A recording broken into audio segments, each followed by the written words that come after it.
Le damos la más cordial bienvenida a cada uno de nuestros hermanos. Vamos a emprender ya la programación y es con la oración de inicio. Oremos. Querido Padre Celestial, Dios de eterna bondad, de rica y de abundantes misericordias, delante de tu divina presencia estamos, Señor. Te adoramos y te exaltamos porque solo tú eres digno de toda honra y de toda gloria. Señor, ¿a quién iremos? ¿A dónde iremos si solamente en ti hay palabras de vida eterna? Gracias por esta preciosa oportunidad que nos concedes una vez más de estar reunidos en tu nombre para leer tu palabra, Señor. En este día iniciaremos el libro de Hechos de los Apóstoles. Que la lectura de estos 28 capítulos sean de mucha bendición para la vida del creyente, Señor, de cada oyente. Perdona nuestros pecados, faltas, errores cometidos delante de ti, pues reconocemos que ante tu presencia no hay hombre que no peque. Pecamos en pensamiento, Señor, pecamos en palabras, pecamos en acciones. Considera nuestra humana fragilidad y ayúdanos cada día a confiar en ti, Señor. Te presentamos cada oyente que está con nosotros desde los distintos países, los hermanos que están con nosotros desde los Estados Unidos, desde Chile, desde México, desde Panamá, desde Alemania, Colombia, República Dominicana, Señor. Que cada uno de estos hogares que abre las puertas para escuchar tu palabra sea edificado, sea fortalecido y sobre todo instruido por medio de tu Espíritu Santo, que es quien nos instruye para entender tu voluntad. Que en ellos se cumpla, Señor, lo escrito por el profeta Isaías, porque como desciende de los cielos la lluvia y la nieve y no vuelve allá, sino que harta la tierra y la hace germinar y producir, y da simiente al que siembra y pan al que come. Así será tu palabra que sale de tu boca, no volverá a ti vacía. Antes hará lo que tú quieras y será prosperada en aquellos a quienes la has enviado. Señor, que nuestra mente, nuestro corazón, nuestras manos estén dispuestos a entender, a amar y a obedecer tu voluntad. Quédate con nosotros, Señor, te necesitamos. En el dulce nombre de Jesús te lo he suplicado y en él te doy las gracias. Amén.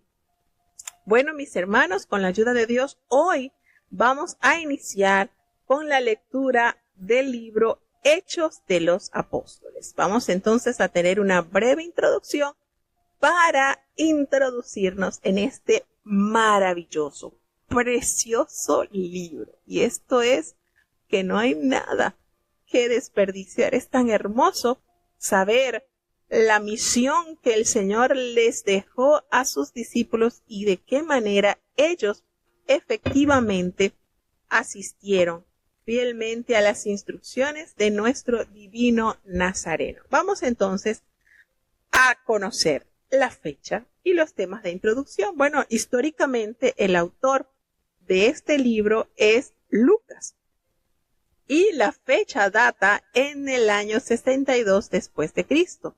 ¿Cuál es el tema principal de este libro? La obra del Espíritu Santo en la historia temprana del cristianismo. Tenemos entonces que el libro de los Hechos no menciona explícitamente a su autor, pero muchos indicios apuntan hacia Lucas, quien es conocido como el médico amado, como lo dice Pablo en la carta de Colosenses capítulo 4 versículo 14. Y el autor es la misma persona a quien debemos el tercer evangelio. Alguien muy cercano a Pablo, por supuesto, como indica el uso del primer pronombre personal en plural. Cuando dice nosotros, se puede leer en varios escritos de Hechos de los Apóstoles, en varios lugares de este libro vamos a encontrar este pronombre personal. Y bueno, se trata de un hombre de cultura tal cual releva su estilo literario, poesía, una visión universal y mostraba, por supuesto, interés por los temas médicos. Además, la tradición de la Iglesia unánimemente declara que Lucas fue el autor de los hechos. En conclusión, pues, el grueso de la evidencia, tanto externa como interna, apoyan que efectivamente fue Lucas el autor de este libro. Lucas cuenta la historia de la iglesia primitiva dentro de un conjunto de detalles geográficos, y esto es sumamente importante. Datos geográficos, datos políticos e históricos solo compatibles con los acontecimientos del siglo I. Por ejemplo, la mención por Lucas de títulos de gobernadores regionales romanos que únicamente alguien vivo en esos años podría conocer con tanta precisión, sugiere que el libro fue probablemente escrito dentro del periodo de los acontecimientos que narra.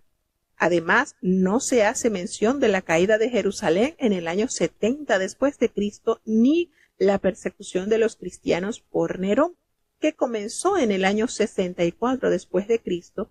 De ahí, de acuerdo con estos hechos y teniendo en cuenta que el libro no recoge la muerte de Pablo, sino que lo deja como prisionero en Roma, es lógico fechar la redacción de los hechos cerca del fin de la prisión del apóstol, que es alrededor del año 62 después de Cristo.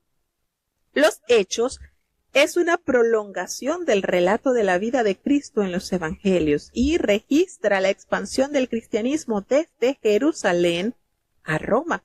Se refiere a los comienzos de la gran comisión de Jesús para ser discípulos en todas las naciones, así como el Señor Jesús lo ordenó a sus discípulos y lo narra el evangelista Mateo en el último capítulo, al igual que Lucas y Marcos también.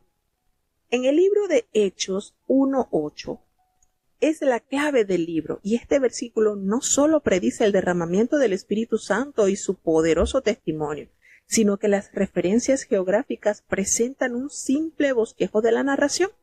En general, los hechos reflejan la paulatina difusión del cristianismo hacia Occidente, comenzando desde Palestina hasta Italia. Así el relato comienza en Jerusalén, como lo vamos a leer en el capítulo 1, con Pedro asumiendo el papel principal y los judíos como los que reciben el evangelio. A continuación, pues, aquí también vamos a leer la trágica muerte del mártir Esteban, y allí se desató una amplia persecución contra la iglesia y los creyentes se dispersaron. Y esto llevó como resultado que la semilla del evangelio llegase a Samaria y entre otros gentiles. Tenemos aquí también la hermosa narración de la conversión de Saulo que ocurre durante un periodo de la historia, y esto se encuentra en el capítulo 9, un acontecimiento de tanta importancia que Lucas incluye 3 largas descripciones de este incidente, porque lo vamos a leer en el capítulo 9, en el capítulo 22 y en el capítulo 26. La sección más extensa de los hechos se ocupa del desarrollo y expansión del ministerio entre los gentiles, dirigidos por Pablo y sus compañeros, como lo vamos a leer entre el capítulo 13 al último capítulo de Hechos, que contiene 28 capítulos, y concluye con el arribo de Pablo a Roma, capital del imperio y representativa de los últimos de la tierra. El libro termina de una manera bastante abrupta, porque según todos los indicios, Lucas había actualizado la historia y ya no había más que escribir. Entonces, la clave para descubrir el propósito de este libro está en el primer versículo, donde Lucas da a entender que es una continuación de su evangelio, y el evangelio habla de lo que Jesús comenzó a hacer y a enseñar, y los hechos de lo que el Señor resucitado continúa haciendo y enseñando a través del Espíritu Santo. Entonces nos damos cuenta que este libro es un registro del cristianismo practicado bajo el poder del Espíritu Santo, y por eso lo impactante conocer este libro. No dice planes de los apóstoles, ni sueños de los apóstoles, ni misión de los apóstoles. Esto es algo concreto, esto es algo eficaz. Hechos de los apóstoles, precisamente lo que hicieron con el mandato divino que recibieron de Jesús. qué maravilloso es este libro. Enseña a los creyentes cómo vivir juntos dentro de una significativa fraternidad cristiana, compartiendo libremente unos con los otros. Y Hechos también muestra que la cristiandad tendrán desacuerdos, por supuesto. Esto lo narra también Lucas en los desacuerdos que existieron, y esto es parte de la cotidianidad de la convivencia. Pero allí no se quedó esto. Dios da sabiduría y gracia para superar estas situaciones.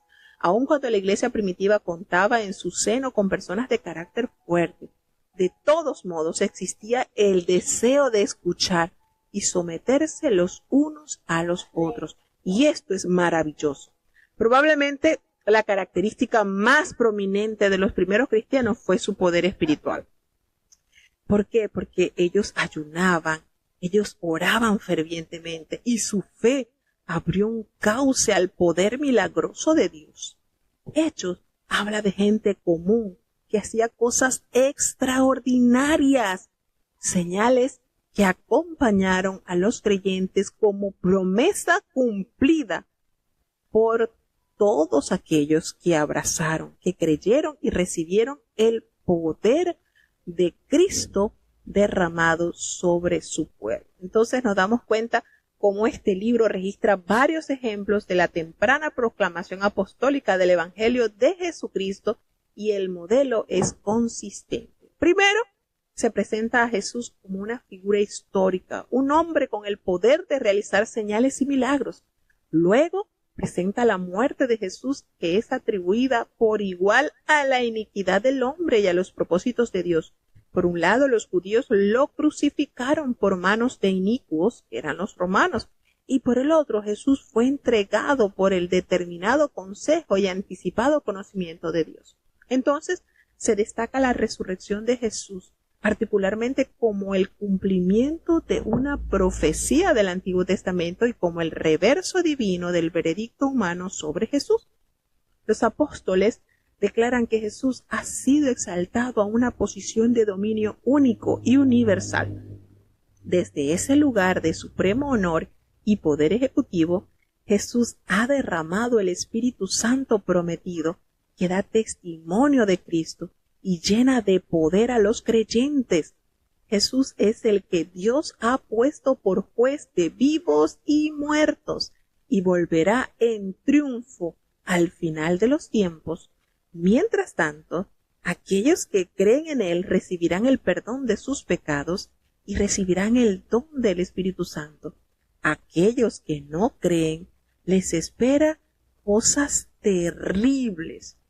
Entonces nos damos cuenta cómo este maravilloso libro nos detalla sobre el poder del Espíritu en la vida de Jesús, que lo autoriza a predicar el reino de Dios y a demostrar su poder, sanando a los enfermos, echando fuera demonios y libertando a los cautivos. Ese mismo poder del Espíritu Santo que estuvo con él.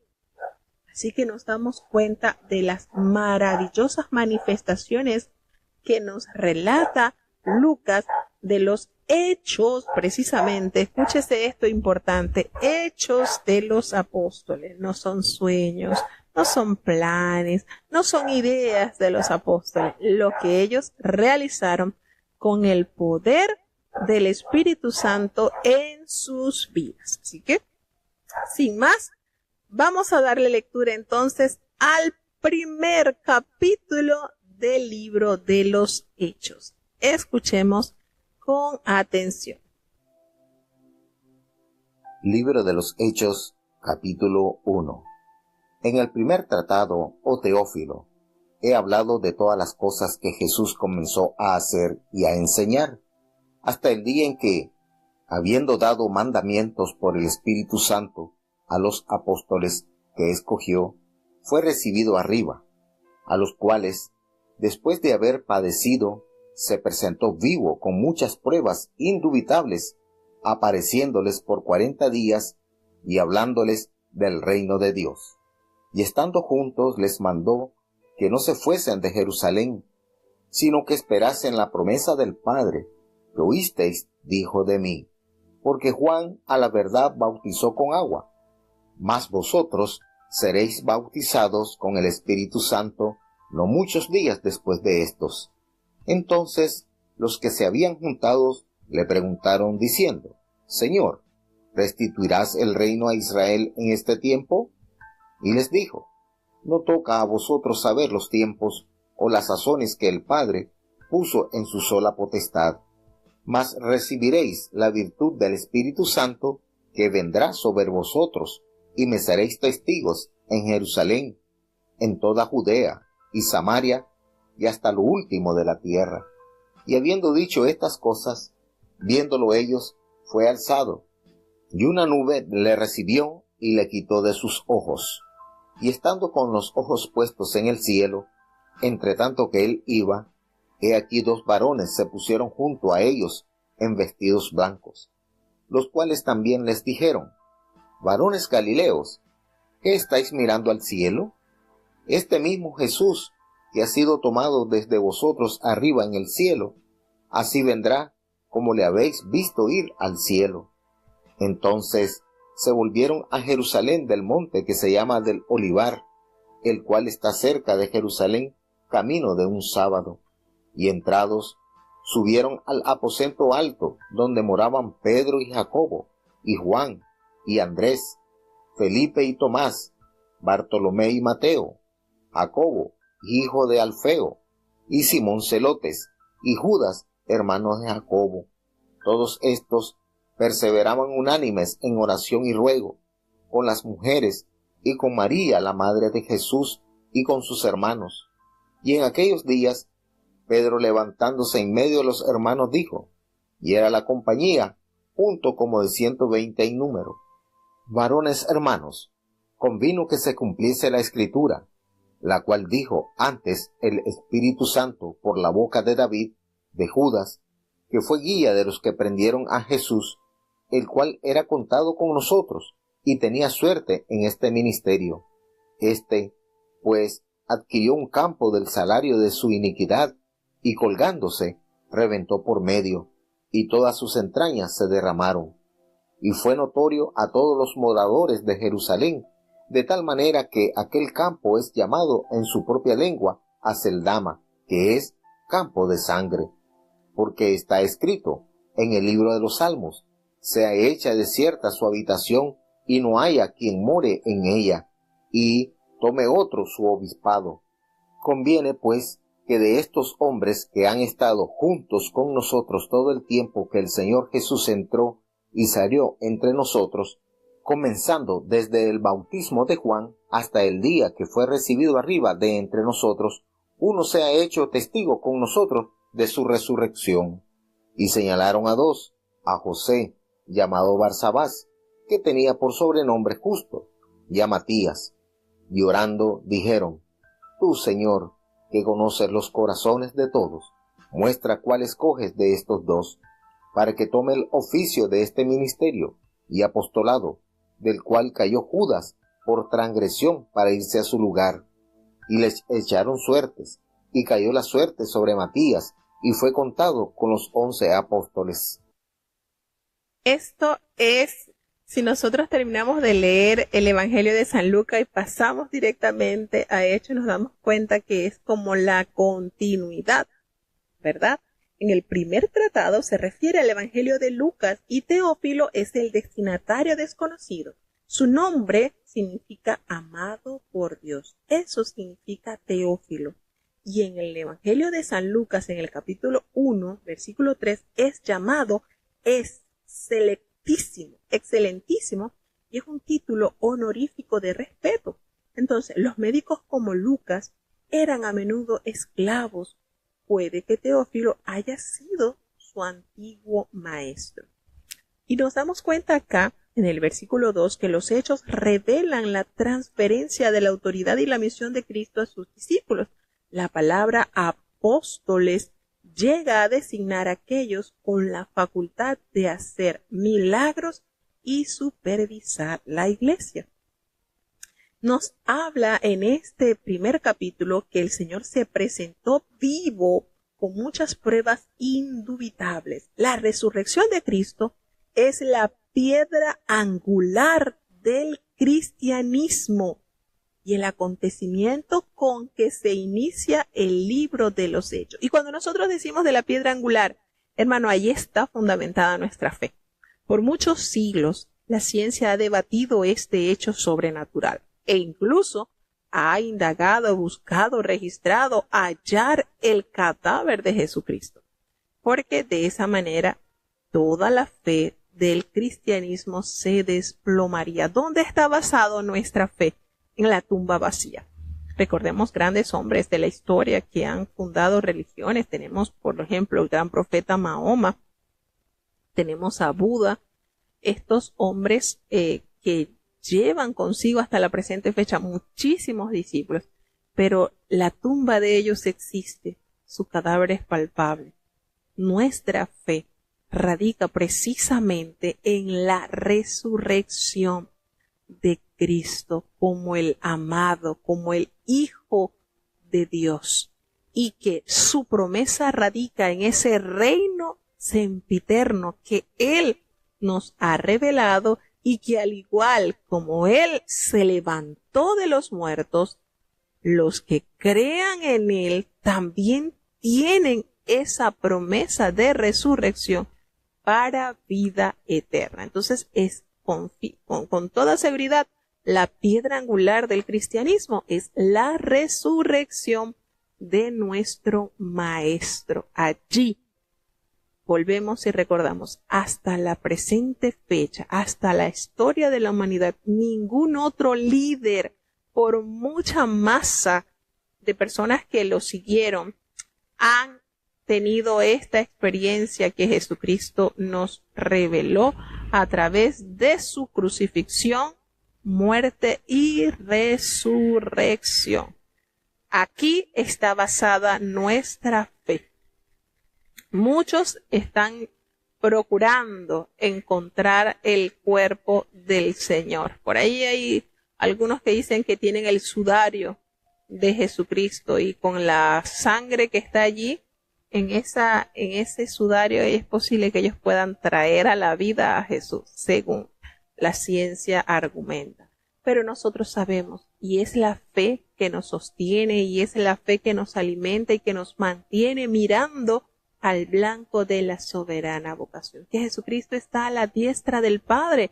Allí intercede por ti y por mí. Allí está como nuestro abogado, intercediendo para que donde Él esté, nosotros también estemos. Pues así se lo hizo saber a sus discípulos cuando les dijo: voy pues a preparar moradas para que donde yo estoy, vosotros también estéis. Y eso es lo que Él nos revela a través de su palabra, y pues es la fe la que nos permite creer en sus promesas. Entonces nos dice que estos acontecimientos, con que se inician el libro de los Hechos, y nos hace referencia al reino de Dios y el gobierno divino en los corazones, en las vidas, en las situaciones de los hombres, fue un tema destacado en las enseñanzas de Jesús. Y el Señor comenzó a establecer y a enseñar sobre el reino de Dios a través del poder del Espíritu Santo.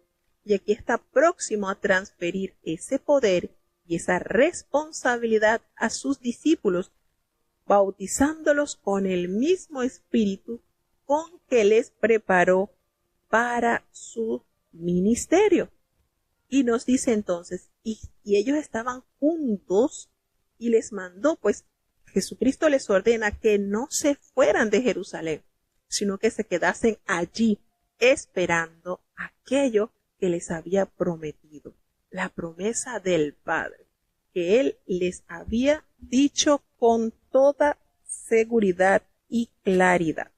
Entonces, nótese la manera en que el Señor aborda a sus discípulos dándole las instrucciones, las cuales ellos fielmente la cumplieron.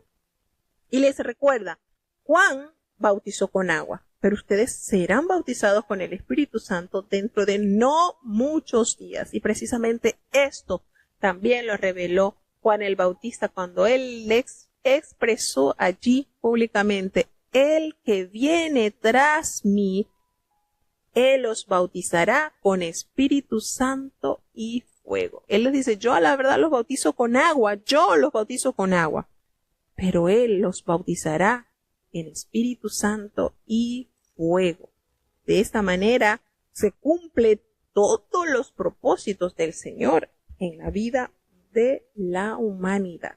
Entonces, allí los que estaban ellos reunidos comenzaron a preguntarle, porque ya se había, como que dice, cumplido el ministerio de Jesucristo, y los discípulos veían que seguía la situación seria en Jerusalén, en su país, y ellos le preguntan al Señor, Señor, ¿restaurarás el reino de Israel en este tiempo?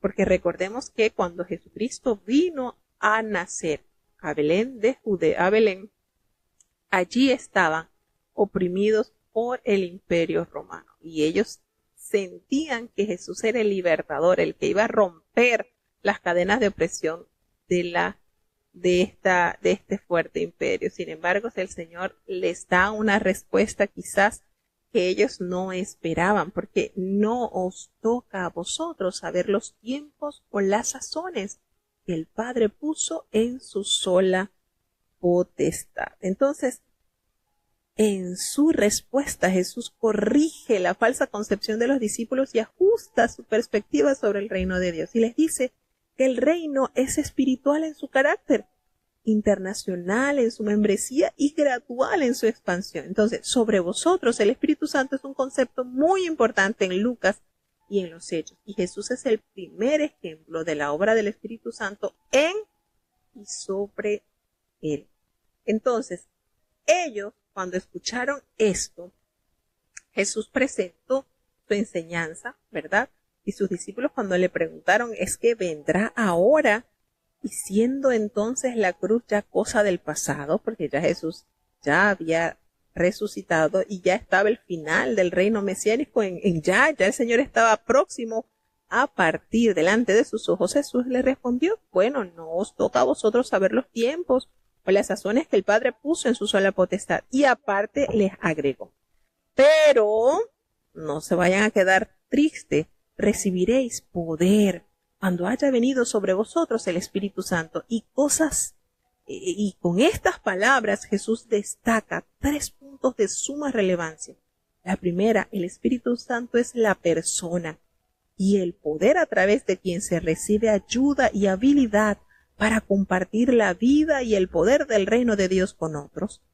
La segunda que destaca es el poder del Espíritu Santo. Hay que recibirlo. No se trata aquí de una experiencia automática. De la misma manera que el Espíritu Santo mora interiormente en cada creyente, llenará y sobreabundará en todos los que lo reciben con esa fe inocente. Y la tercera, uno sabe cuando el Espíritu Santo lo llena. Así lo dijo Jesús, y los discípulos lograron descubrir que así era. ¿Has recibido el Espíritu Santo? Fíjense cómo le hicieron esta pregunta a aquellos discípulos que solamente habían sido bautizados con el bautizo de Juan. Y esto es posible por cuanto la promesa te pertenece tan plenamente ahora como en cualquier tiempo pasado. Es una promesa que está tan vigente. Cuando el Señor le dice, vosotros seréis bautizados con el Espíritu Santo, es el origen de la frase el bautismo con el Espíritu Santo. Y los hechos tienen muchos sinónimos para esta expresión.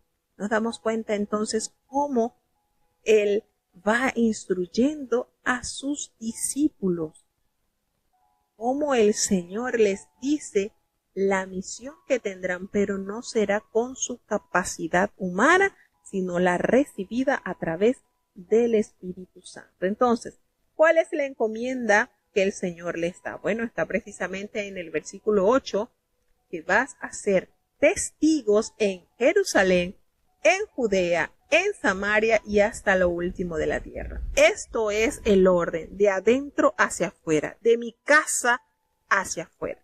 Ellos estaban reunidos en Jerusalén y esta expansión iba a ser así, como en forma aspiral. De aquí, de este puntito de Jerusalén, se iba a expandir hasta lo último de la tierra. Por eso Jesucristo le dijo a la samaritana, la salud viene de los judíos, porque precisamente parte de aquí, de Jerusalén, la capital de Israel.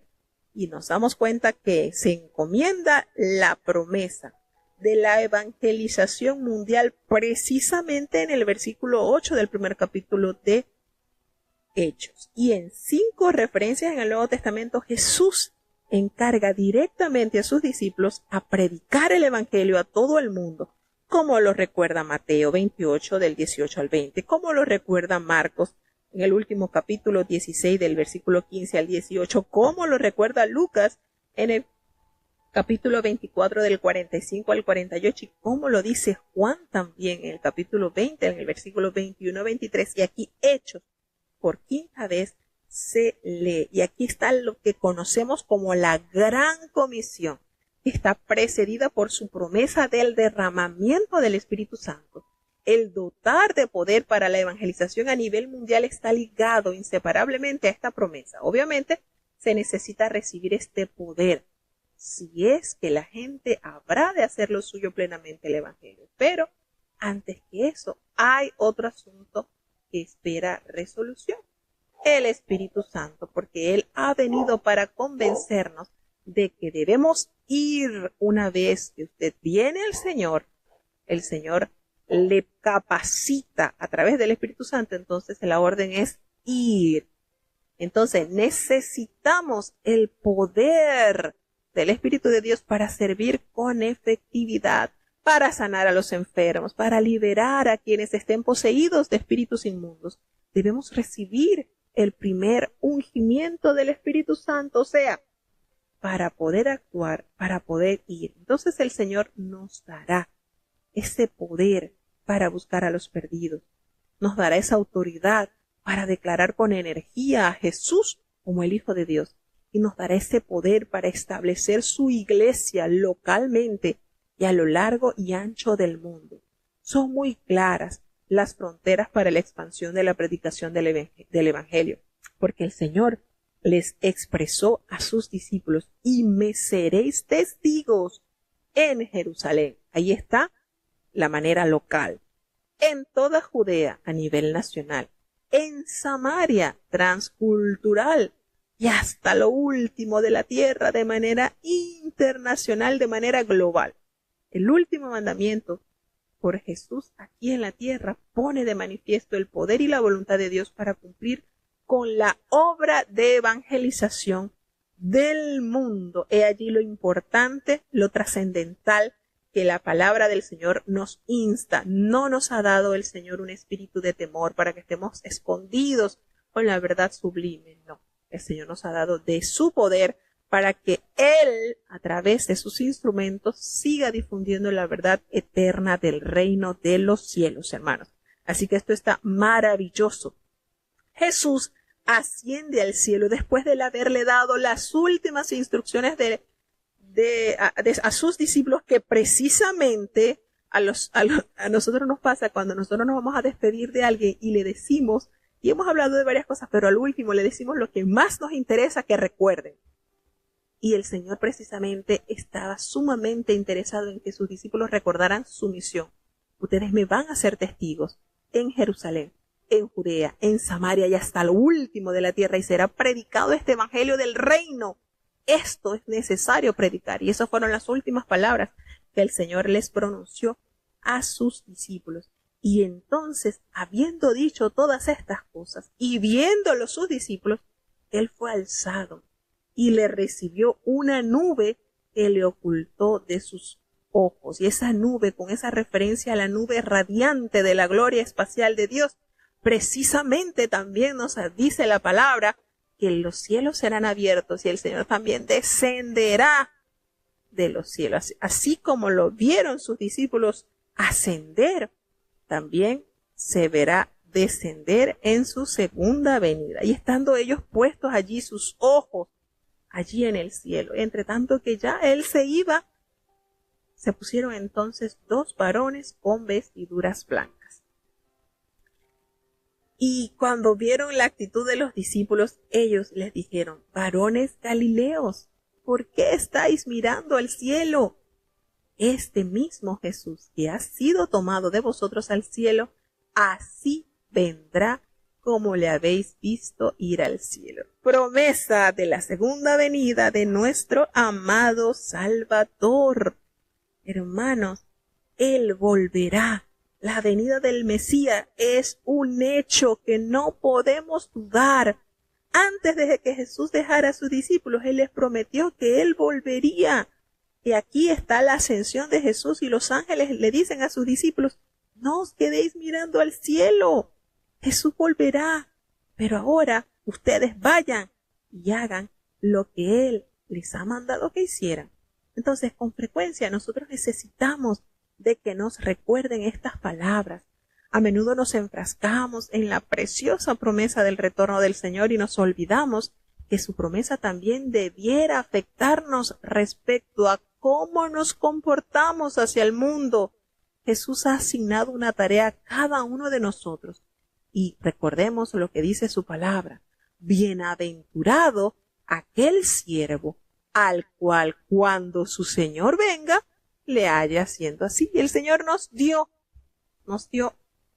mucho por hacer, es decir, nos asignó para hacer en su viña.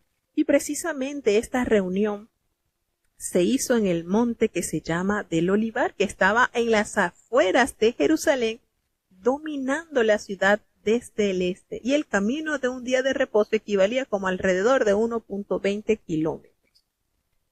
Entonces ellos, volvieron allí a Jerusalén, desde donde el Señor se despidió de ellos allí en el monte del Olivar, y entrando entonces ellos se quedaron hospedados en ese aposento alto donde moraban, y aquí nos señala nuevamente Lucas los nombres de los 11 apóstoles. Y esto, recordemos que esta lista la encontramos en Mateo, Marcos, Lucas y Hechos. 4 veces se escriben los nombres de los discípulos. Y estaban todos, fíjense la maravillosa expresión que usa Lucas, todos estaban perseverando unánimes. ¿En dónde? ¿En fiesta? No. ¿En dónde? ¿En glotonería? No. Estaban perseverando en oración, en ruego. No solamente ellos, sino aquellas mujeres que perseveraron también en el ministerio de Jesús. Y allí se menciona que estaba María, la mamá de Jesús, junto con sus hermanos, que después de la resurrección se cree que ellos entonces comprendieron que Jesús efectivamente era el Hijo de Dios. Y esa unidad, esa armonía que nos revela este capítulo es un rasgo dominante que podemos observar en la iglesia primitiva. Siempre esta unanimidad era espiritual, era práctica, no solamente teológica, pues vemos que compartían sus vidas, compartían sus posesiones, y esto nos da una descripción de cómo ellos aprendieron a amarse de la manera que el Señor les había instruido, que fueran una sola cosa, así como el Padre y Cristo eran una sola cosa. Así lo entendió la iglesia, y por eso vivían con estas relaciones tan hermosas entre ellos. Había total confianza entre la hermandad, porque ambos confiaban en Dios, cada uno confiaba en Dios.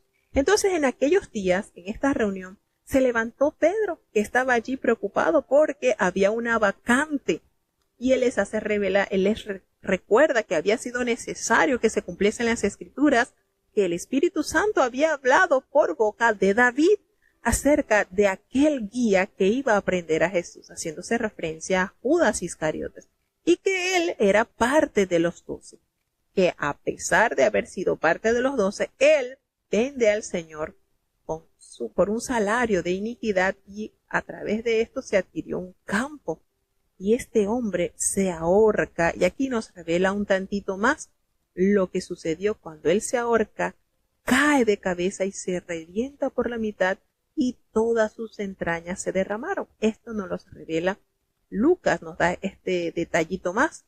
Y esto fue notorio a todos sus habitantes, por supuesto, a tal punto que ese campo que compraron con el dinero que recibió Judas se llama Acéldama, que quiere decir campo de sangre, porque así estaba escrito por el Salmo, sea hecha desierta tu habitación y no haya quien more en ella.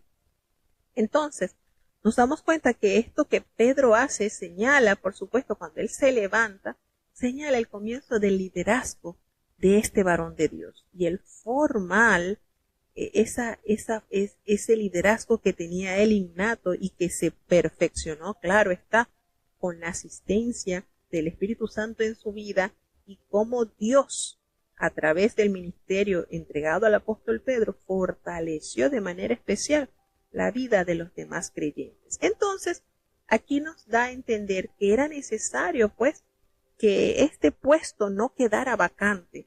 ¿Por qué? Porque recordemos que Judas era el tesorero. Entonces, este hombre se había encargado por los años que estuvo con Jesús de administrar el dinero que se recogía de las ofrendas y era necesario que esto no quedara sin función. Había que tener otra persona que se encargase de este importante ministerio. Y entonces él considera que es bueno que tome a uno de estos hombres que siempre han estado junto con ellos todo el tiempo que el Señor entraba y salía entre nosotros. Es decir, la característica que tenían estos candidatos era que eran hombres que habían permanecido cuando Jesús estuvo con ellos.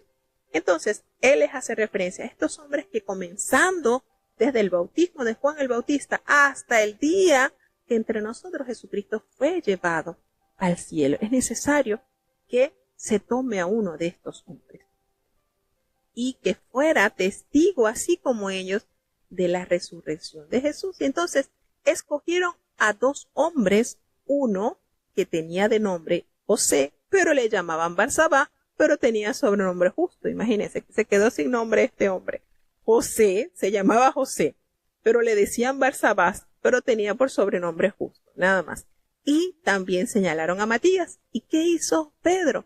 Oró y le dijo al Señor: tú que conoces los corazones de todos.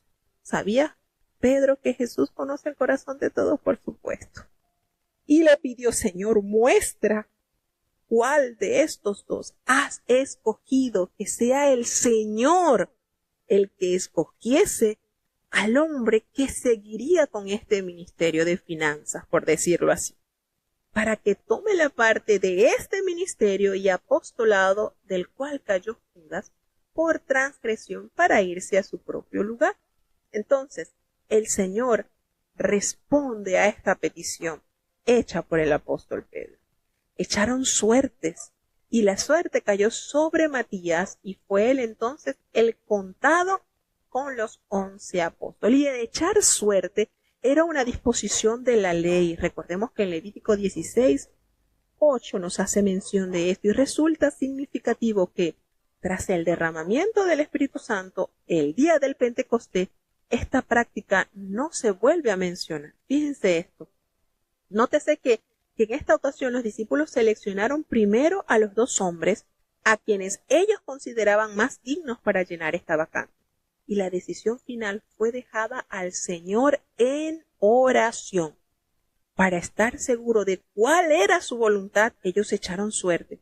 Y después el Espíritu Santo proveyó la dirección necesaria. Entonces, fíjense lo maravilloso que vamos aprendiendo de todo esto que nos revela su palabra. Es hermoso ver a una iglesia obediente, unida, y qué característica maravillosa nos detalla Lucas de la condición en que permaneció la iglesia del Señor. Seguimos avanzando hacia el capítulo 2.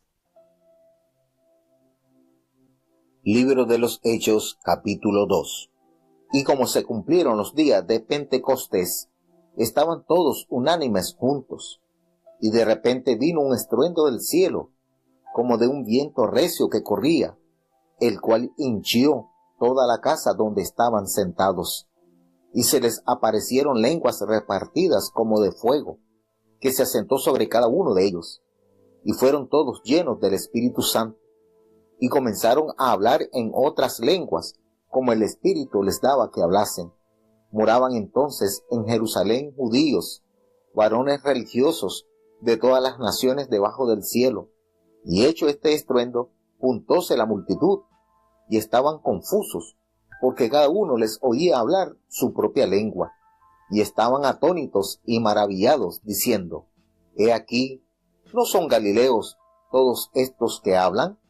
¿Cómo, pues, les oímos nosotros hablar cada uno en nuestra lengua en que somos nacidos?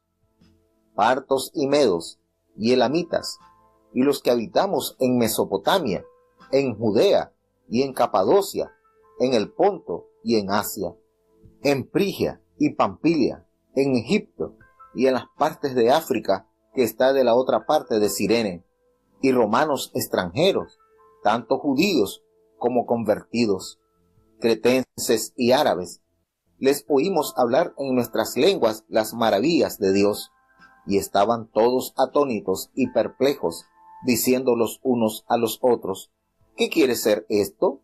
Mas otros, burlándose, decían: que están llenos de mosto. Entonces Pedro, poniéndose en pie con los 11, alzó su voz y hablóles diciendo: Varones judíos, y todos los que habitáis en Jerusalén, esto os sea notorio, y oíd mis palabras, porque estos no están borrachos, como vosotros pensáis, siendo la hora tercia del día. Mas esto es lo que fue dicho por el profeta Joel. Y será en los postreros días, dice Dios, derramaré de mi espíritu sobre toda carne, y vuestros hijos y vuestras hijas profetizarán, y vuestros mancebos verán visiones, y vuestros viejos soñarán sueños. Y de cierto, sobre mis siervos y sobre mis siervas en aquellos días derramaré de mi espíritu, y profetizarán. Y daré prodigios arriba en el cielo, y señales abajo en la tierra, sangre y fuego, y vapor de humo.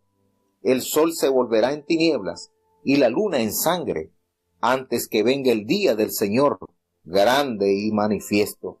Y será que todo aquel que invocare el nombre del Señor será salvo. Varones israelitas, oíd estas palabras. Jesús Nazareno, varón aprobado de Dios entre vosotros en maravillas y prodigios y señales, que Dios hizo por él en medio de vosotros, como también vosotros sabéis.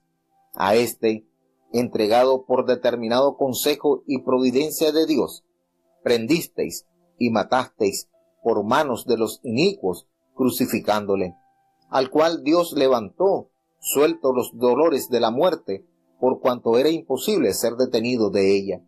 Porque David dice de él: veía al Señor siempre delante de mí, porque está a mi diestra, no seré conmovido. Por lo cual mi corazón se alegró, y gozóse mi lengua, y aún mi carne descansará en esperanza, que no dejarás mi alma en el infierno, ni darás a tu santo que vea corrupción. Hicísteme notorios los caminos de la vida, me henchirás de gozo con tu presencia. Varones hermanos, se os puede libremente decir del patriarca David que murió y fue sepultado, y su sepulcro está con nosotros hasta el día de hoy. Empero, siendo profeta, y sabiendo que con juramento le había Dios jurado que del fruto de su lomo, cuanto a la carne, levantaría al Cristo que se sentaría sobre su trono, viéndolo antes, habló de la resurrección de Cristo, que su alma no fue dejada en el infierno, ni su carne vio corrupción. A este Jesús resucitó Dios, de lo cual todos nosotros somos testigos. Así que, levantado por la diestra de Dios, y recibiendo del Padre la promesa del Espíritu Santo, ha derramado esto que vosotros veis y oís. Porque David no subió a los cielos, empero él dice: dijo el Señor a mi Señor, siéntate a mi diestra, hasta que ponga a tus enemigos por estrado de tus pies. Sepa pues certísimamente toda la casa de Israel, que a este Jesús que vosotros crucificasteis, Dios ha hecho Señor y Cristo. Entonces, oído esto, fueron compungidos de corazón, y dijeron a Pedro y a los otros apóstoles: varones hermanos, ¿qué haremos? Y Pedro les dice: arrepentíos y bautícese cada uno de vosotros en el nombre de Jesucristo para perdón de los pecados, y recibiréis el don del Espíritu Santo, porque para vosotros es la promesa, y para vuestros hijos, y para todos los que están lejos, para cuantos el Señor nuestro Dios llamare. Y con otras muchas palabras testificaba y exhortaba diciendo: sed salvos de esta perversa generación. Así que los que recibieron su palabra fueron bautizados, y fueron añadidas a ellos aquel día como 3,000 personas, y perseveraban en la doctrina de los apóstoles, y en la comunión, y en el partimiento del pan, y en las oraciones. Y toda persona tenía temor, y muchas maravillas y señales eran hechas por los apóstoles. Y todos los que creían estaban juntos, y tenían todas las cosas comunes, y vendían las posesiones y las haciendas, y repartíanlas a todos, como cada uno había menester. Y perseverando unánimes cada día en el templo, y partiendo el pan en las casas, comían juntos con alegría y con sencillez de corazón, alabando a Dios y teniendo gracia con todo el pueblo. Y el Señor añadía cada día a la iglesia los que habían de ser salvos. Bueno, ¿qué les parece este capítulo trascendental? Ya la promesa se hace real, ya ese divino compañero, el Espíritu Santo, se hace visible en la vida del pueblo del Señor. La venida del Espíritu Santo, imagínense, cuando llegó el día de Pentecostés. Vamos a ver qué era el Pentecostés. Recordemos, era un festival judío anual, también conocido como la fiesta de las semanas o la fiesta de las primicias. Era una celebración de los primeros frutos de la cosecha. La ley exigía que los varones judíos fueran 3 veces al año a Jerusalén para celebrar las fiestas más importantes, como nos recuerda el libro de Deuteronomio, capítulo 16, versículo 16. Recordemos estos acontecimientos, estas festividades solemnes que debía todo varón comparecer en Jerusalén. Entonces, nos dicen pues que la Pascua en primavera, el Pentecostés, que viene del griego Pentecostos, que quiere decir 50, y las fechas y rituales del calendario de las fiestas judías. Tenemos la fiesta de la Pascua, que era en primavera, el Pentecostés, que eran 7 semanas y un día más tarde. Recordemos que 7 por 7 son 49. Entonces, y el otro día más tarde era un total de 50 días. Y la siguiente festividad, que eran los tabernáculos, al final de la cosecha en el otoño. En Levítico 23 se detallan fechas y rituales del calendario de las fiestas judías, y aquellos que se convertían al cristianismo el día del Pentecostés eran los primeros frutos de una vasta cosecha de millones de almas. Nos damos cuenta cómo el Señor acá y cómo Lucas describe como de un viento recio que soplaba, no un viento, sino como un viento. Y esto en alusión al poderoso pero invisible poder del Espíritu Santo. Entonces, el Señor se manifestó y llenó toda la casa donde estaban sentados. La casa, ellos donde estaban ubicados, y sucedió que hubo lenguas repartidas como de fuego. Hay que recordar, como de fuego, no fuego, sino como de fuego. Y Juan el Bautista, recordemos que predijo como el bautismo en el Espíritu estaría acompañado de viento y fuego.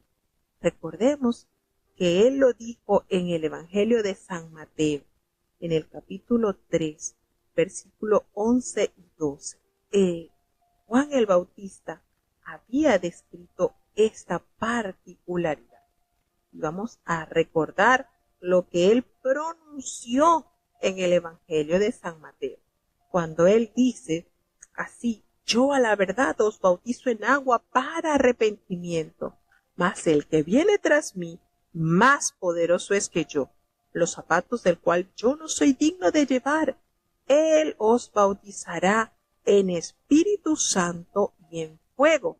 Su aventador en su mano está, y aventará su era y allegará su trigo en el alfolí y quemará la paja en el fuego que nunca se apagará. El Señor nos bendiga a través de su palabra.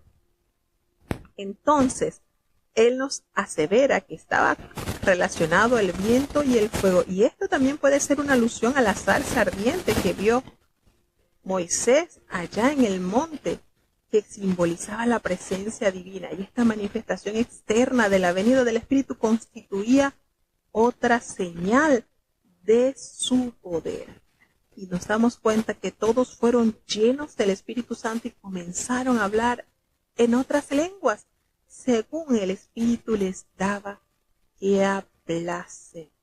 Y este es el inicio del cumplimiento de la promesa de Jesús, la equivalencia de los términos en cada una de las tres referencias, y es algo que Hechos nos revela, cómo en este libro nos ofrece antecedentes sobre la llenura o el bautismo en el Espíritu Santo, y es una explicación de este y de otros temas que nos damos cuenta cómo el Espíritu Santo repartió lenguas de diversas naciones que jamás estos hombres galileos habían estudiado o habían conocido. Y esta referencia es algo así muy importante, porque las expectativas en el Antiguo Testamento en torno a la venida del Espíritu y los comienzos de una nueva era se estaban cumpliendo al fin. Cuando se derrama otras lenguas, se refiere por supuesto aquí al idioma o al lenguaje humano. Aquí ellos no hablaban, pero habían otras personas que sí sabían lo que estaban pronunciando. Y esto es algo maravilloso, como esto ha sucedido, y es una evidencia clara de la manifestación del Espíritu Santo en medio de sus hijos, como el Señor los llevó a hablar en lenguas desconocidas.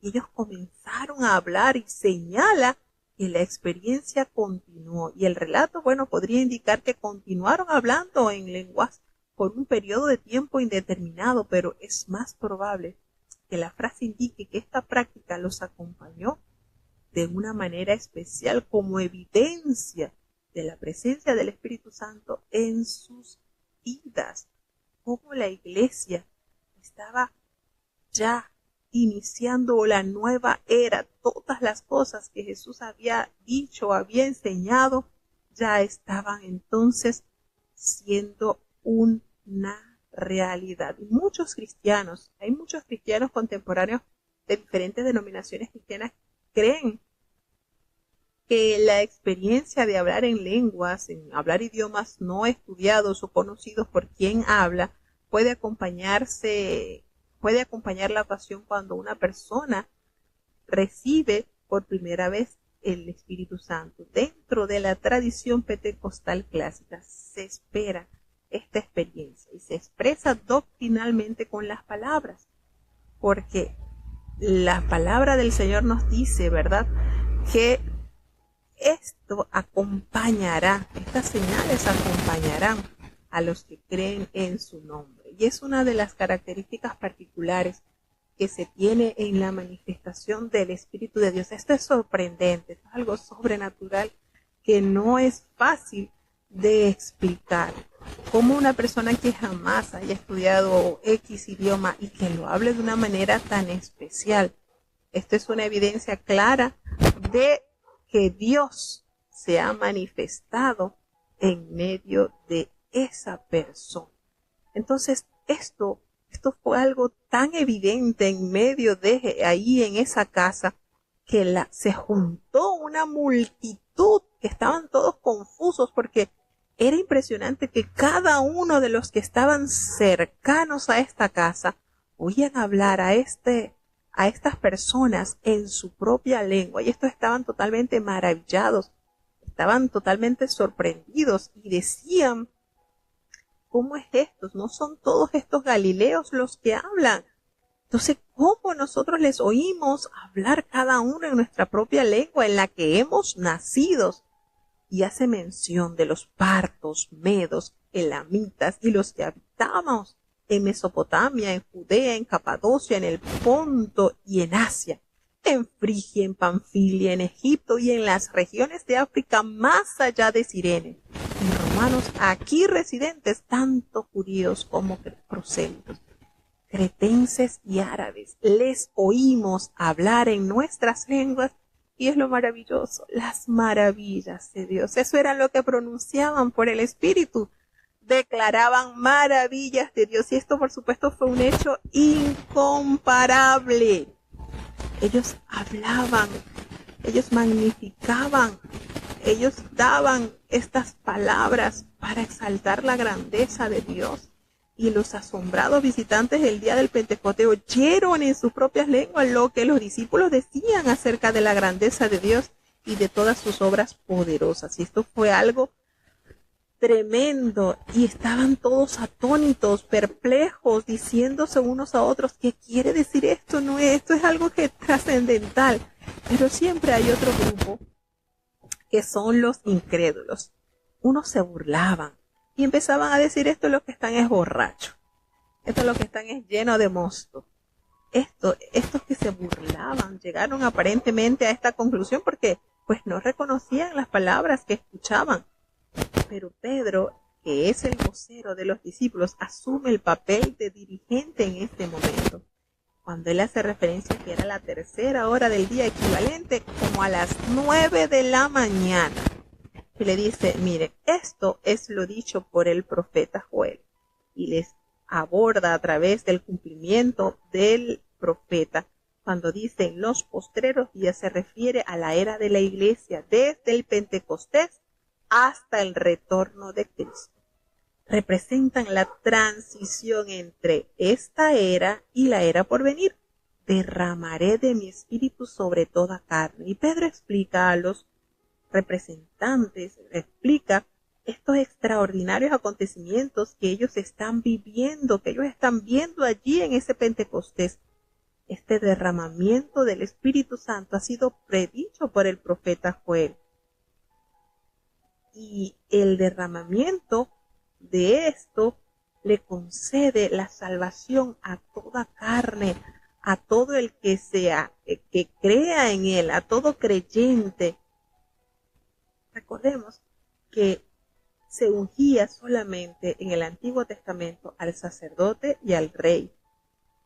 Y esto es una importante evidencia de lo que el Señor ya hace a través de esta era. Y es que ya el Señor derrama el Espíritu para que todo creyente fuese usado en visiones y en sueños. Él profetizó que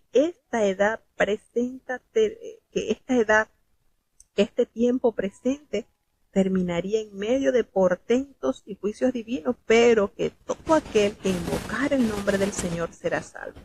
Entonces, Pedro procedería a establecer que Jesús es el Señor que regresará para juzgar, y a quien el pueblo debía acudir ahora en arrepentimiento. Fíjense cómo él aborda estos temas del Antiguo Testamento cuando él hace referencia a lo dicho por el profeta Joel.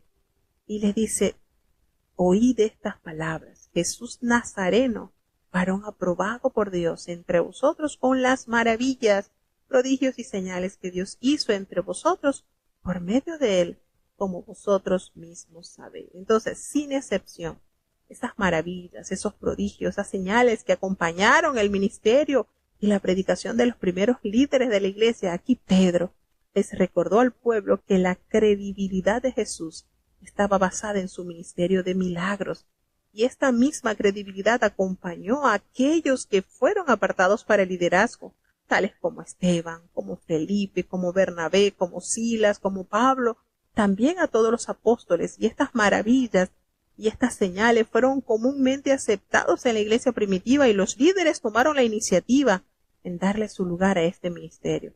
Y también los dirigentes de la primera iglesia oraron por milagros y los vieron como hechos casuales o sucesos ocasionales. No lo vieron así. Lo vieron como evidencia de la unción de Dios en la que continuamente se glorifica a Cristo a través de la iglesia, y que por consiguiente debían buscarse y ser bien recibidas.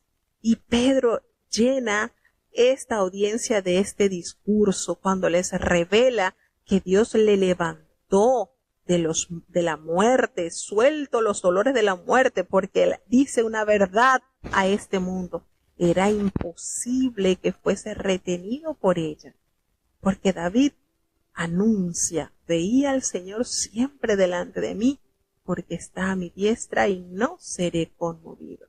Y comienza a detallar a través del Antiguo Testamento. Recordemos que ahí no había Nuevo Testamento, hermano. Ahí se estaba apenas gestando la historia de la iglesia.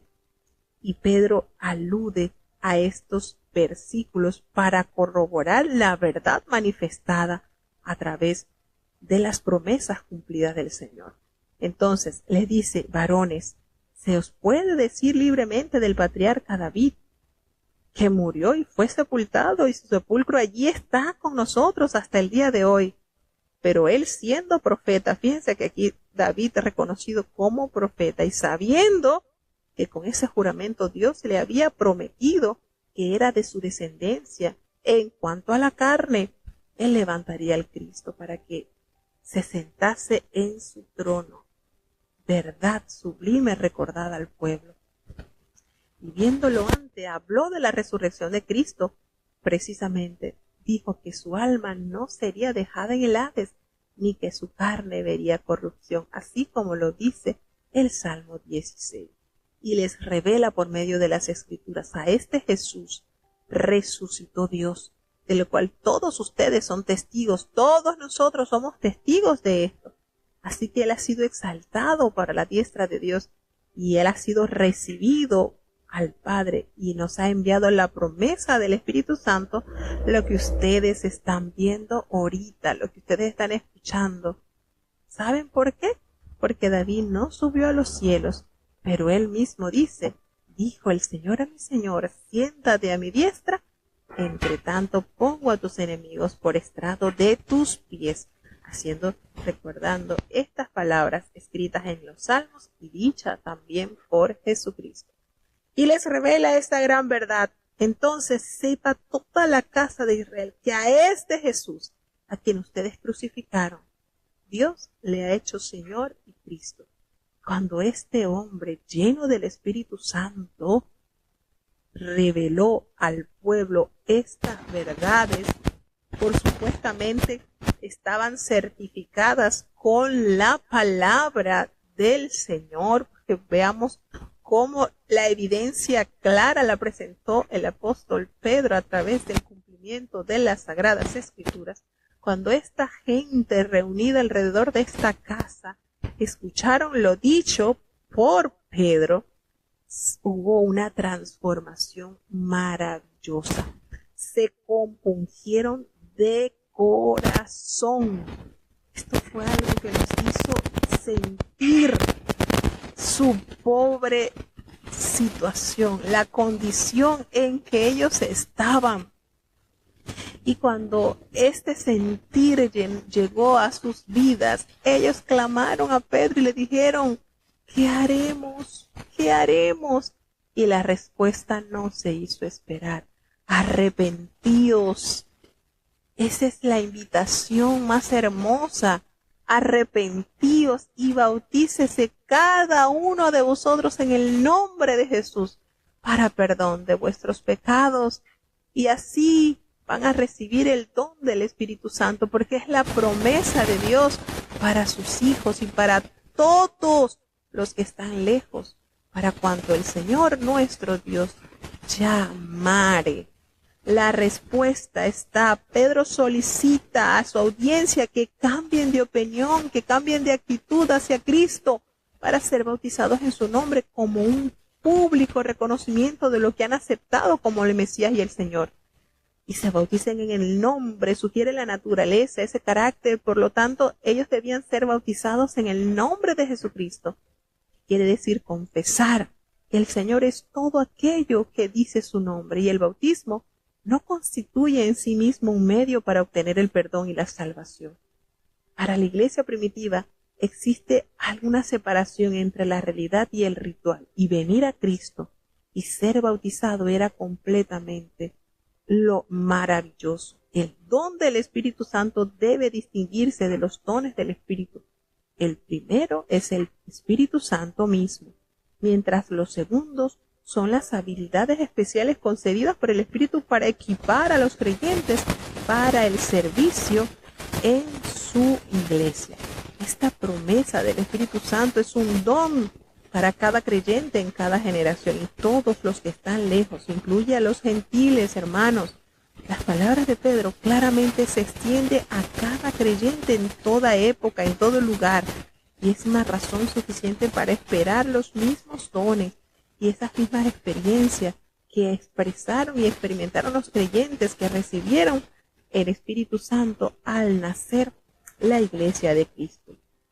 Y estos nos damos cuenta que con otras muchas palabras testificaban y les exhortaban.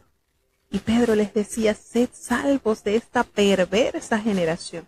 Así que los que recibieron esta palabra fueron bautizados. ¿Y saben cuánto? Como 3,000 personas, nos revela Lucas. Aquí se está llevando en realidad la promesa de Jesucristo dicha a Pedro al decirle que él sería pescador de hombres. Cómo ellos perseveraron en esta doctrina santa enseñada por los apóstoles, que fue la doctrina santa que ellos recibieron de Jesucristo. Y en esa comunión unos con otros, en el repartimiento del pan, en sus oraciones, qué manera de estas formas, como esta iglesia fundada en el repartimiento de pan constituye probablemente esta actitud de ser generosos, de vivir en armonía, y todo esto causó un gran temor a toda persona. Hay muchas, fíjense la manera en que describe Lucas, muchas maravillas y señales fueron hechos por los apóstoles, y todos los que habían creído estaban tan unidos, estaban juntos allí en una comunión, todos eran una cosa, así como el Señor les había mandado que fuesen una sola cosa. Ellos vendían sus propiedades, sus bienes, y todos los repartían según la necesidad de cada uno, y eran perseverantes en el templo, compartiendo el pan en las casas, comían juntos, con esa alegría, con esa sencillez de corazón, alabando a Dios, teniendo ese favor del Señor. Y qué hermoso era el resultado, porque cada día había nuevas almas que entendían el plan de Jesús en sus vidas, y la iglesia, por supuesto, iba creciendo en números y en prodigios y en maravillas que el Señor hacía por mano de sus santos apóstoles, sus discípulos. Qué manera de describir Lucas esa iglesia que estaba en completo idilio de amor con el Señor. Seguimos avanzando hacia el capítulo 3. Libro de los Hechos, capítulo 3. Pedro y Juan subían juntos al templo a la hora de oración, la de nona. Y un hombre que era cojo desde el vientre de su madre era traído, al cual ponían cada día a la puerta del templo, que se llama la Hermosa, para que pidiese limosna de los que entraban en el templo. Este, como vio a Pedro y a Juan que iban a entrar en el templo, rogaba que le diesen limosna. Y Pedro, con Juan, fijando los ojos en él, dijo: mira a nosotros. Entonces él estuvo atento a ellos, esperando recibir de ellos algo. Y Pedro dijo: ni tengo plata ni oro, mas lo que tengo te doy. En el nombre de Jesucristo de Nazaret, levántate y anda. Y tomándole por la mano derecha le levantó, y luego fueron afirmados sus pies y tobillos. Y saltando se puso en pie, y anduvo, y entró con ellos en el templo, andando y saltando, y alabando a Dios. Y todo el pueblo le vio andar y alabar a Dios. Y conocían que él era el que se sentaba a la limosna a la puerta del templo, la hermosa. Y fueron llenos de asombro y de espanto por lo que le había acontecido. Y teniendo a Pedro y a Juan el cojo, que había sido sanado, todo el pueblo concurrió a ellos, al pórtico que se llama de Salomón, atónitos. Y viendo esto, Pedro respondió al pueblo: varones israelitas, ¿por qué os maravilláis de esto? Oh, ¿por qué ponéis los ojos en nosotros, como si con nuestra virtud o piedad hubiésemos hecho andar a éste? El Dios de Abraham, y de Isaac, y de Jacob, el Dios de nuestros padres, ha glorificado a su Hijo Jesús, al cual vosotros entregasteis y negasteis delante de Pilato, juzgando él que había de ser suelto. Mas vosotros al santo y al justo negasteis y pedisteis que se os diese un homicida, y matasteis al autor de la vida, al cual Dios ha resucitado de los muertos, de lo que nosotros somos testigos. Y en la fe de su nombre, a este que vosotros veis y conocéis, ha confirmado su nombre, y la fe que fue por él ha dado a éste esta completa sanidad en presencia de todos vosotros. Mas ahora, hermanos, sé que por ignorancia lo habéis hecho, como también vuestros príncipes. Empero Dios ha cumplido así lo que había antes anunciado por boca de todos sus profetas, que su Cristo había de padecer. Así que arrepentíos y convertíos, para que sean borrados vuestros pecados, pues que vendrán los tiempos del refrigerio de la presencia del Señor, y enviará a Jesucristo, que os fue antes anunciado, al cual de cierto es menester que el cielo tenga hasta los tiempos de la restauración de todas las cosas, que habló Dios por boca de sus santos profetas que han sido desde el siglo. Porque Moisés dijo a los padres: el Señor vuestro Dios os levantará profeta de vuestros hermanos, como yo. A él oiréis en todas las cosas que os hablare. Y será que cualquier alma que no oyere a aquel profeta será desarraigada del pueblo. Y todos los profetas, desde Samuel y en adelante, todos los que han hablado, han anunciado estos días. Vosotros sois los hijos de los profetas y del pacto que Dios concertó con nuestros padres, diciendo a Abraham: y en tu simiente serán benditas todas las familias de la tierra. A vosotros primeramente, Dios, habiendo levantado a su Hijo, le envió para que os bendijese, a fin de que cada uno se convierta de su maldad. Bueno, notamos acá uno de los milagros que atrajo de una manera especial la atención de muchas personas. Y nos detalla Lucas de este discurso expresado también por Pedro el resultado de esta predicación. ¿Cuántos entendieron el plan del Señor y cuántos creyeron a la revelación de su palabra? Pedro y Juan, estos hombres, subían al templo a orar. Y fíjense que en este momento temprano de la historia de la iglesia, aún los judíos cristianos podían entrar y orar en el templo. Y la hora novena era aproximadamente como las 3 de la tarde. Y estos hombres, dirigiéndose al templo a la oración, notan que allí había un hombre cojo de nacimiento, a quien pues ponían todos los días allí a la puerta del templo para que él pidiese limosna a toda persona que entraba en el templo. Y a veces yo me pregunto, bueno, pero Cristo en tantos años, en los años que estuvo ministrando, este hombre nunca alcanzó sanidad por mano de Cristo. Y este hombre tenía bastante tiempo de estar en esta situación. Pero también podemos notar que quizás era una persona que era un empleado, es decir, las personas que lo llevaban a mendigar eran los administradores de él y por supuesto no necesitaban que fuera sanado por el maestro, ¿verdad? Podemos inferir esto. Y nos damos cuenta que cuando ellos entraban, se dirigían al templo, este hombre les pidió que les entregase limosna y pues le confesó, Pedro le dice, mira, fijó en él los ojos y le dijo, míranos. Y él se mantuvo atento a estos hombres porque estaba esperando recibir alguna ayuda económica. Y Pedro le confesó, mira, nosotros no tenemos plata, no tenemos oro, pero lo que tengo de eso te doy.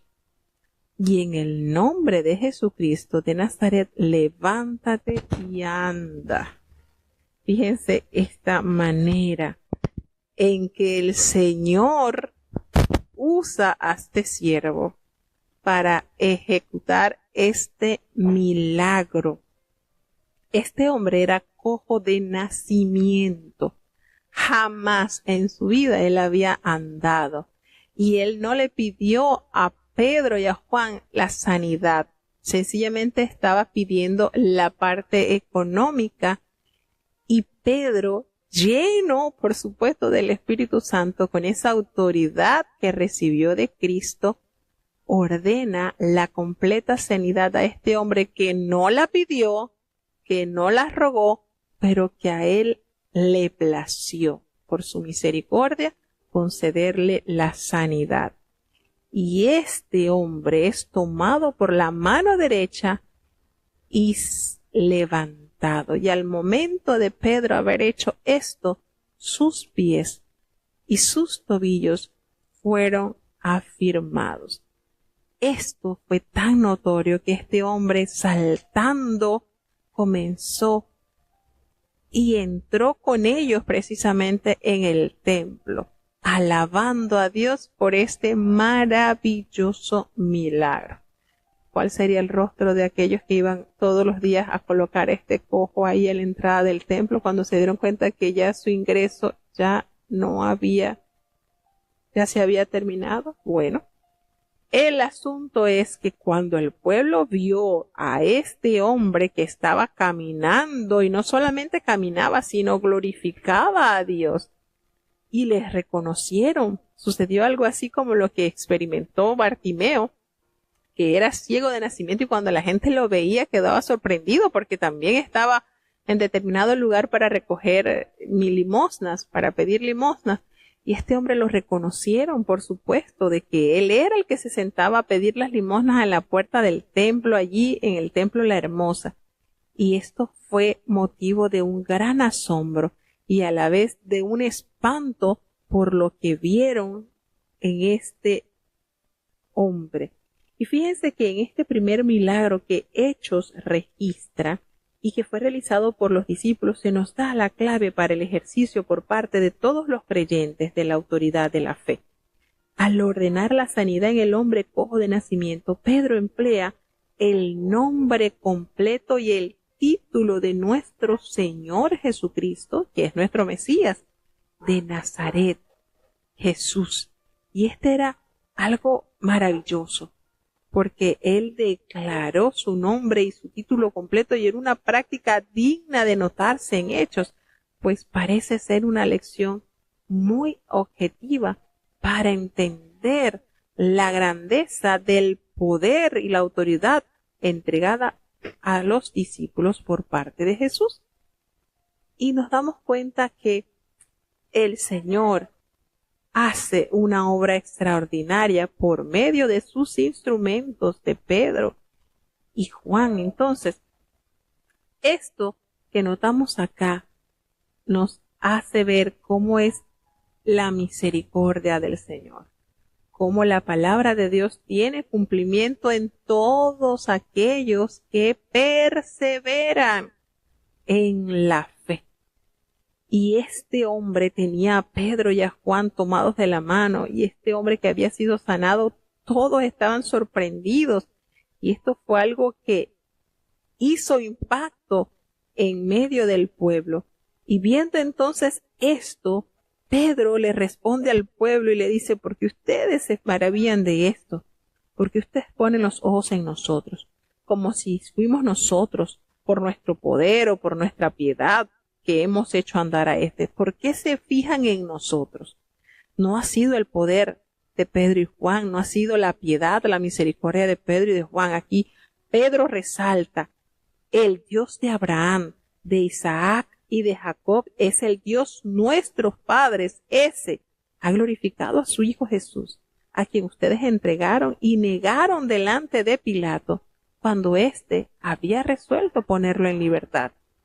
Mire cómo Pedro le resume aquí la situación de este pueblo. Pero ustedes negaron al santo, al justo, y pidieron que se les entregase a un homicida, haciendo referencia, por supuesto, a Barrabás, quien había sido homicida.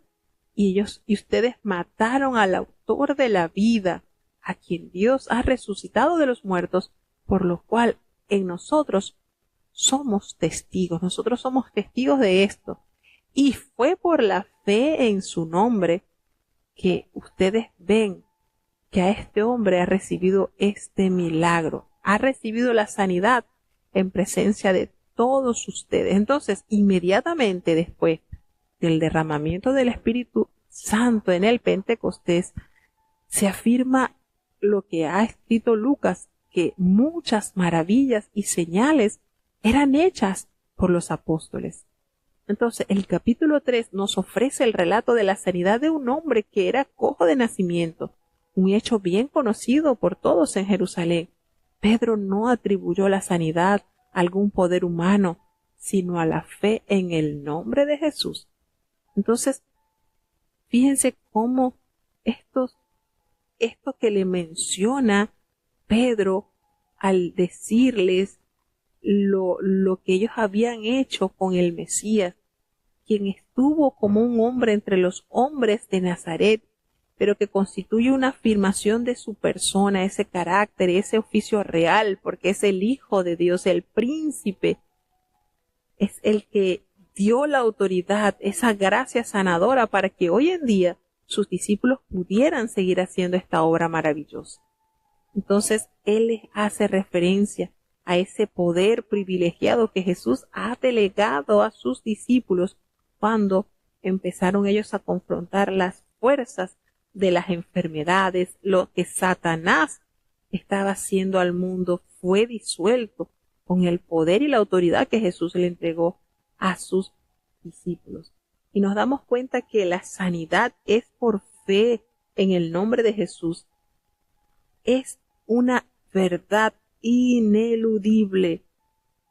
Y él les hace la referencia y le dice, miren, ustedes, hermanos, sabemos que fue por ignorancia que ustedes entregaron a Jesús, como también lo hicieron sus gobernantes. Pero a pesar de esto, todo esto, Dios ha cumplido así lo que él había antes anunciado por boca de sus profetas, que él había de padecer. Y nuevamente hace la invitación, arrepentíos, convertíos para que sean borrados vuestros pecados, para que vengan de la presencia del Señor este tiempo de refrigerio. Y él envía a Jesucristo que antes ha sido anunciado, a quien era necesario que el cielo reciba hasta el tiempo de la restauración de todas las cosas, que él habló por boca de sus santos profetas que han dicho esto desde tiempos antiguos. Entonces, fíjense, la mayoría de los sermones de los hechos contienen estos elementos. Primero, ellos proclaman la era del Mesías que había finalmente arribado y citan del Antiguo Testamento precisamente para comprobar que Jesús sí es el Mesías, y hacen una panorámica de la vida y del ministerio de Jesucristo, y especialmente hablan de su resurrección. Y finalmente ellos cierran este llamado con el arrepentimiento. Fíjense cómo cómo Pedro menciona a Moisés cuando les hace referencia que él mismo había profetizado de Jesús, cuando le dice: el Señor vuestro Dios os levantará profeta de entre vuestros hermanos, como a mí, y a él oiréis en todas las cosas que os hable. Y ahí está precisamente eso relatado en Deuteronomio 18. Y toda alma que no oiga a este profeta será desarraigada del pueblo. Y todos los profetas, les anuncia Pedro, desde Samuel en adelante, cuantos han hablado, también han anunciado estos días. Y ustedes son los hijos de los profetas. Miren este título y este compromiso del cual el pacto de Dios ha hecho con ustedes, con sus padres, diciendo que en Abraham, que sus simientes serían benditas todas las familias de la tierra. Y a ustedes primeramente Dios, habiendo levantado a su Hijo, lo envió para que los bendijese, a fin de que cada uno se convierta de su mal camino. Entonces nos damos cuenta cómo las profecías del Antiguo Testamento tienen una consumación espiritual presente en la iglesia y una consumación futura en la segunda venida de Cristo. Así que la profecía bíblica se ha cumplido y al mismo tiempo aún están por cumplirse.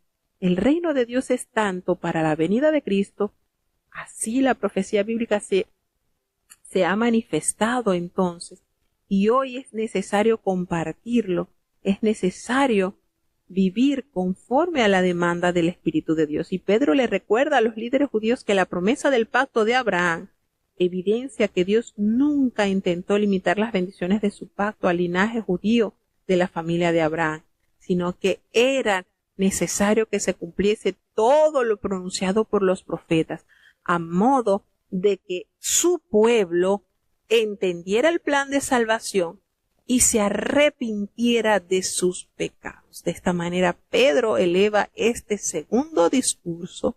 El primero que se registra en Hechos fue después de la venida del Espíritu Santo en el mismo Pentecostés, y ahora cuando sana a este cojo de nacimiento, eleva este tremendo mensaje, donde por supuesto vamos a ver resultados muy fructíferos, porque el Espíritu Santo, quien era el que dirigía la vida de estos hombres, era el que redarguía los corazones que escuchaban el mensaje. Y estamos hablando de que no eran hombres letrados, no eran fariseos, no eran escribas, no eran hombres de alto estudio, eran hombres sencillos, pero que fueron llenos del poder de Dios, y ellos fueron instrumentos eficaces en la predicación. Qué manera, Pedro, de desenvolverse, qué manera de abordar. Y era el Espíritu Santo, hermano. Toda la gloria la recibe el Espíritu de Dios en la vida de estos hombres humildes, sencillos, que fueron paso de santificación y honor, y que a través de ellos el Evangelio ha salpicado a nuestros días y se sigue extendiendo por los 4 cabos de la tierra. Esto es maravilloso.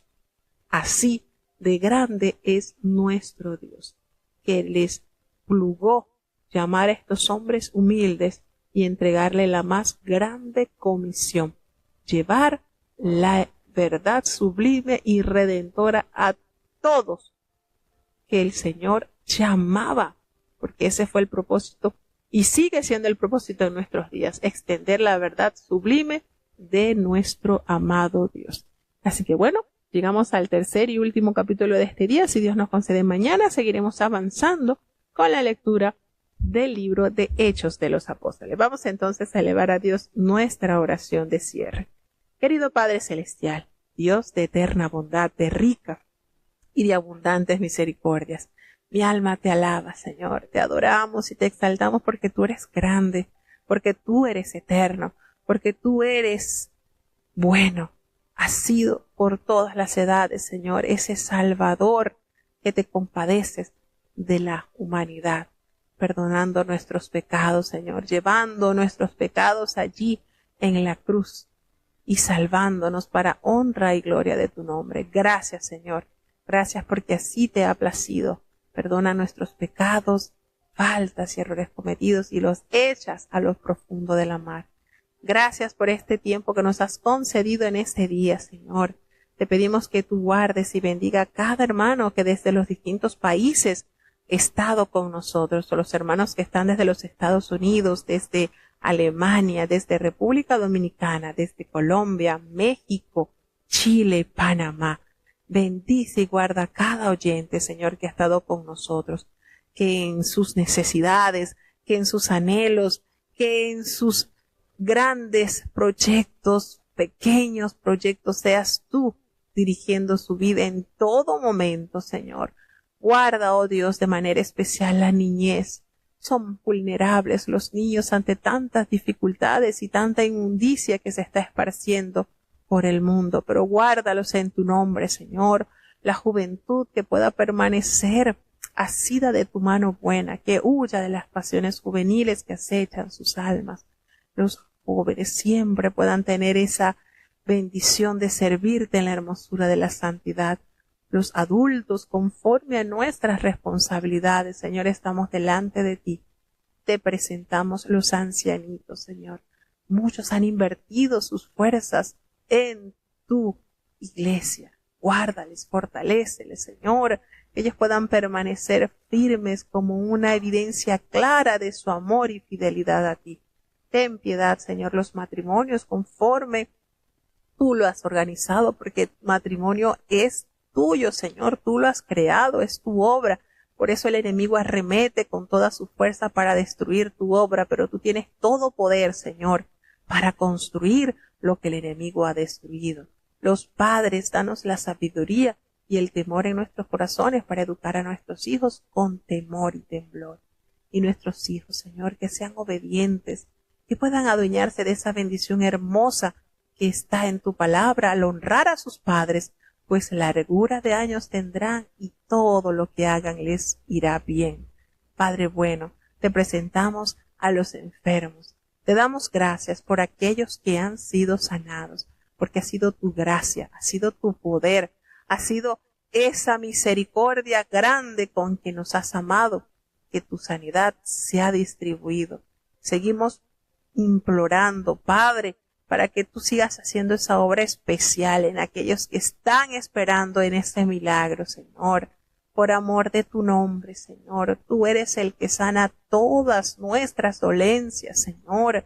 Te presentamos al apóstol Cecilio, que en su enfermedad tú hagas una obra especial en su vida, Señor. Ten compasión, te presentamos a los hermanos que están padeciendo de cáncer. Imploramos por ellos para que tu gracia no los abandone. Ten compasión por amor de tu nombre. Ten misericordia, Padre, porque hay tantos que están esperando en tu sanidad, Señor. Ten misericordia, Padre. Tú eres el mismo de ayer, hoy y por los siglos, y con el poder de tu palabra los enfermos se sanan, los enfermos son restaurados, porque así es tu misericordia, Señor. Quédate con nosotros, Señor. Ten misericordia de los países que están atravesando por conflictos. Ten piedad. Mira Israel, Palestina. Mira estos lugares, Señor, Panamá. Ten compasión, Señor, y ayúdanos por amor de tu nombre, que en medio de las adversidades nuestra fe permanezca, Señor. Ten misericordia, Señor. No nos abandones. En el nombre de Jesús, tu Hijo amado, te lo he suplicado y en él te doy las gracias. Y ahora te pedimos, Señor, que el bendito amor de Dios, la gracia y la paz de nuestro Señor y Salvador Jesucristo, la compañía y la comunión de tu Espíritu Santo, quien es nuestro eterno Consolador, sea con cada uno de tus hijos. Nos guarde desde ahora y para siempre. Amén.